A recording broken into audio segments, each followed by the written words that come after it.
تادین خان ټي ټي پي ته د پنجابي عسکرو د نیولو مبارکي وایم او د نورو فتوحاتو هیله کوم.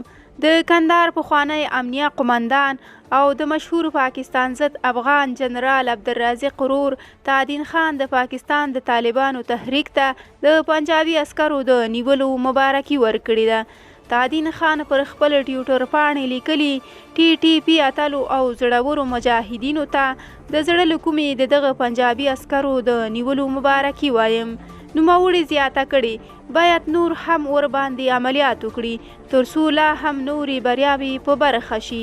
تادین خان په دغه پیغام کې زیاتوي د ټي ټي پي اتل مجاهدین باید پنجاب ته سم درس ورکړي د ډیرو فتوحاتو او بریاوو په هیله یې. پاکستانی رسنۍ چې د پاکستان پوځ تابع او تر کلک سانسور لاندې دي نه دي ویلي چې څومره سرتیري تحریک طالبان پاکستان تازه نیولي دي.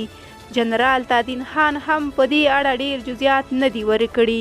څو ورځې مخکې یوې پاکستانۍ څیړنیزې ادارې خبر ورکړی چې په افغانستان کې د طالبانو له واکمنېدو سره پر پاکستانی ځواکونو بریدونه زیات شوي.